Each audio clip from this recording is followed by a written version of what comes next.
Oh, I'm very excited. hello, Dr. K. I'm so glad to see you again. I'm glad to see you too. Yeah.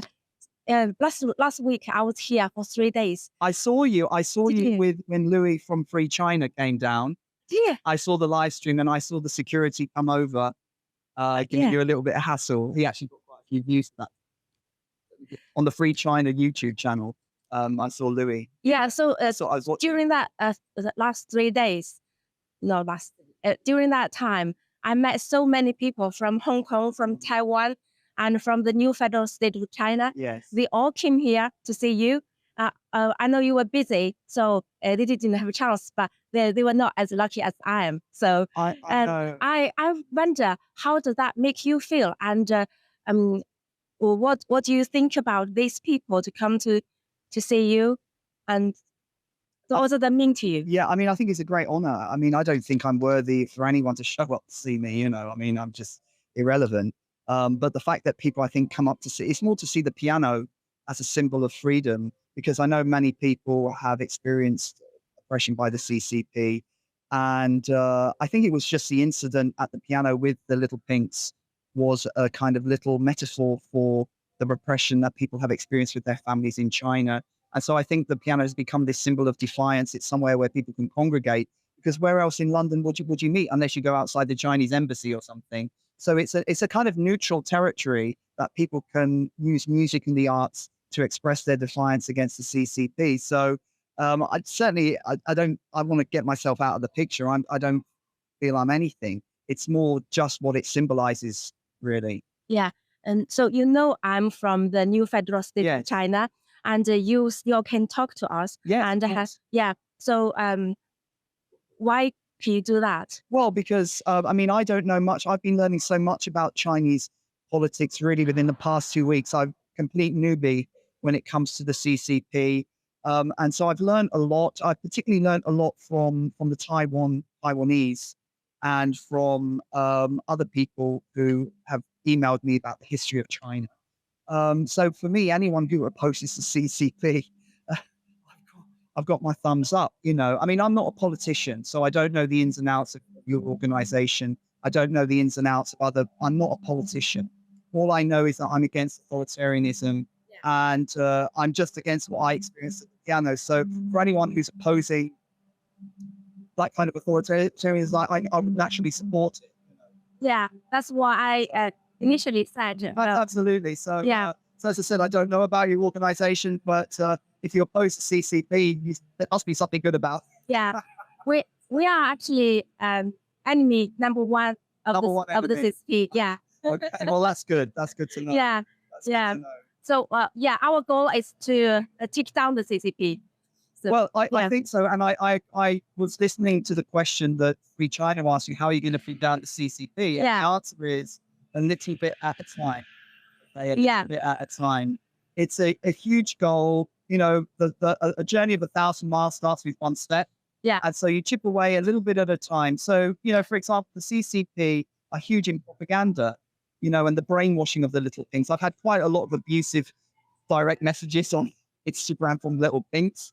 And I was going to print, because some of them are really funny because they can't spell rude words and they spell them wrong. So instead of saying the F word, they say funk you, funk your mother. You know, I've got a lot of those. Yeah. So I've got a lot of those. I'm tempted to reply to them saying you've got your English wrong, but I haven't. So I've had a couple of death threats, you know. Oh. And I haven't publicized the emails because I don't want to worry my wife, you know. But I think a lot of it is nonsense. But for me, the brainwashing of these Little Things is incredible. I didn't realize the young nationalists were so brainwashed. Yeah. Wow. I mean, that's a news to me, how they come up with their flags and they into this nationalism. I didn't understand that, and I'm shocked by it. Yeah. Well, that's what I'm going to say. People like us, we are different from the CCP. Yes. Just we are determined to take them down. But for other people who work in a restaurant or in a factory, how do British people to tell, or the government to tell they are different from the CCP? Because the CCP hire a lot of people. Yes. who are already working in different fields. I know. I mean, Yeah. I got an email during the week. There was a bit of controversy about the person in the background, whether it was Christine Lee or not. Yeah. It was another spy called, I can't remember her name. You probably know her name is Lu something. She's another CCP. She probably say it. It's probably MI. There was another spy, a Chinese guy, who I won't tell you his name, wrote to me, and he said, this is another spy. I mean, I'm getting a lot of spy. I've been invited to join the spy. I've been invited to become James Bond.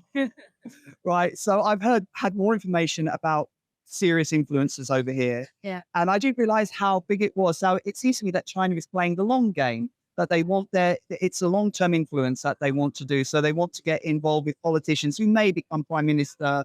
So that's what I've heard they're trying to do. They're trying to get involved with politicians and they're playing the long game. And it's an influence. It's what they're trying to do is get influence. And they use it. And what somebody said to me, a Chinese person, I won't tell you his name, he said he went to one of these CCP things up in Nottingham for the New Year. And he said, there's no humor. He said, they're very serious. There's no fun. Yeah. And that strikes me about it. These CCP, they don't have a sense of humor. No. Have you noticed that? Everyone behave like a military. Yeah. Yeah, that's the one. Wait for it. The police are coming. They're gonna. I mean, he thought we were in Beijing. I was like Tiananmen Square, Yeah. like if we were in China, I'd be taken off to whatever the camp is.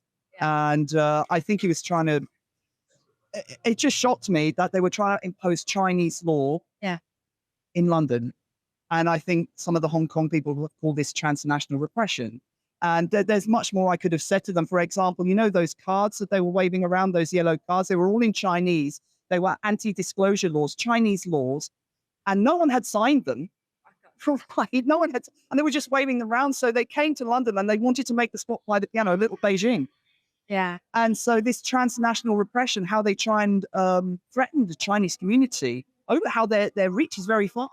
So I understand why a lot of Chinese people don't want to go public. And I've spoken to a few Chinese people who've asked me to delete their videos up once because they got scared. So I was shocked by that as well. So, we got to oppose these people. Oh, yeah. We love you for that, for your bravery. Thank you. I don't feel brave. I don't feel brave. I was just doing my thing, right? I don't feel brave. I was just doing my thing. I just stood up. I didn't realize when it happened, people just thought it was a misunderstanding of cultures. Okay. They thought, it was just Chinese. We didn't understand it was a propaganda operation. But it's all come out now. So it's a very interesting story. Hopefully somebody will make a film of it. Yes. To sell the rights. Come on, Hollywood. Get on with it. I see a big production coming, live stream catches spy operation. This is a Hollywood blockbuster. Right. And it could expose the CCP. Yes, it will. Yeah. So, Hollywood getting involved. Yeah, thank you very much. And hopefully in the future, you can join our interview again. Well, yeah, I mean, best of luck. And I'm all for freedom, for dismantling the CCP, for being able to think, and also how they are repressing Chinese culture. That's another thing, the traditional Chinese culture, how these people want to control everything, whether it's the dancers, the old Chinese philosophy, the meditation that they try to put. These people are control freaks and they're narcissists. They want to control, they want to micromanage Chinese people.